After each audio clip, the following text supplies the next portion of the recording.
Uh, Thor Love and Thunder. So I'll give a spoiler free review because I saw it opening day, and Amir hasn't seen it yet. I want to see it again. It was fun. I have $2.60 in my account. I don't think I'm going to be seeing that for a good minute. Okay, well whenever you see it, I'll come watch it with you. Um, but yeah, Thor Love and Thunder. Good movie. It was fun. It was a fun movie. Um, I would say it's like Doctor Strange 2, but I would say I like it more, honestly. It's similar to Doctor Strange 2 in that it's good, it's fun, but it wasn't really anything special. As much as I really like Thor Ragnarok is my third favorite Marvel movie in my like rankings, and I don't think this lived up to that. I definitely was expecting a bit more. There's certain things that it does that I just don't like that I'll get into in a minute. But I want to hear like how do you feel about Ragnarok? I like Ragnarok. It was certainly one of my. It's certainly my favorite Thor movie because the first two Thor movies were not great. But I mean, it's definitely not in my favorite Marvel movies list, but I liked it. Yeah, so every fight scene in this movie is pretty damn good. Like all the big action scenes are pretty fun and real good. I like them a lot. There's maybe one where the CGI is so distractingly not great that it kind of throws it off, and that's probably the only one that I don't like a lot. But otherwise, most of it's pretty good. But the CGI in this film, bro, it's just not as good. Like, there were rumors, and I'm not even sure if this is true anymore, or maybe they just failed to utilize it correctly. But there were rumors that they use a larger version of the volume for this film, and I couldn't tell if they did or not because I think there was one scene in particular that looked like it was probably shot in the volume. But other than that, it it didn't look great visually in terms of CGI specifically. It looked. I don't want to say, I'm gonna say bad because I'm gonna talk about the VFX artists that work on Marvel films in a minute. It looked bad in a lot of areas. I like more comedic Thor, but I feel like he's way too comedic now to the point of being really cringy, and he can't take anything seriously, and it's annoying. And he's always making jokes, and not all of them land, and it gets real annoying real fast. I did not like it. Christian Bale was a pretty good Gore though. Like even though he looked different, and I wish he looked more like he did in the comics. The scenes, like the way they utilized light and his eyes glowing, it made him look scary. His voice was scary.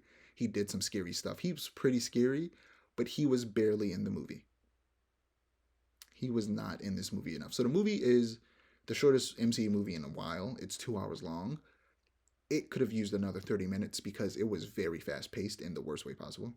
There was no time to probably build up anything, let alone Thor and his Gore. I mean, Gore and his reasons for doing what he does. Honestly, I think that extra 30 minutes that it needed should have been just Gore. It should have just been Gore and what he was doing. It just should have been more Gore. We needed 30 more minutes of Gore because he was in like a tenth of this film. Um, I want to see it again, like I said.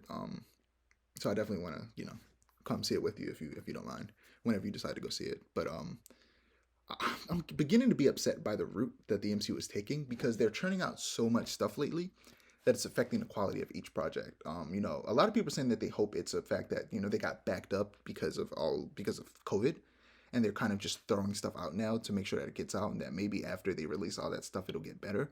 But I'm not sure about that. I don't think that's the case. I think it might just be that they are trying to monopolize on the fact that it's big. People are liking the MCU. Let's just keep making more stuff every year.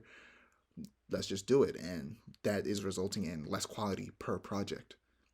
And it's weird because we're finally getting films where they're letting the directors direct more, but the kind of the visual quality is going down in a lot of cases.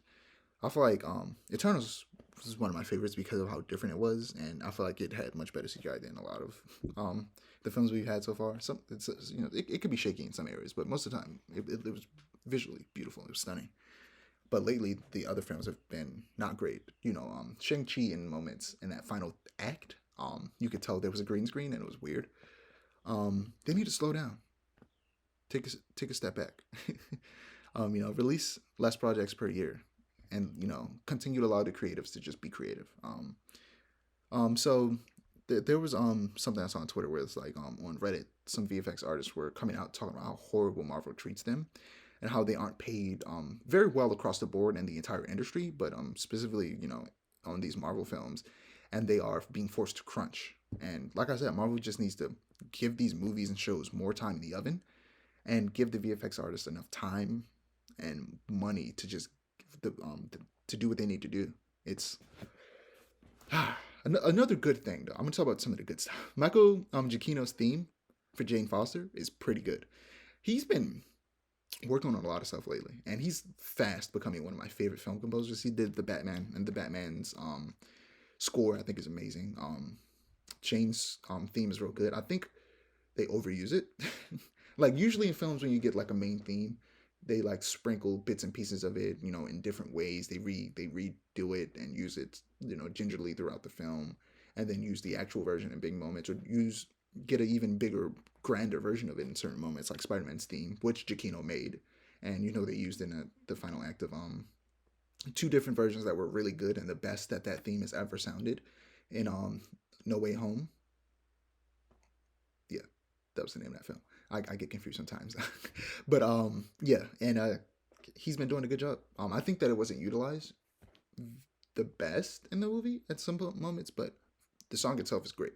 He did The Incredibles, he did Doctor Strange, the first one, and he did like I said, Spider-Man and Batman, and now Thor. So he's on a roll. Jane's story is another one of those that was impacted by the length of the film. It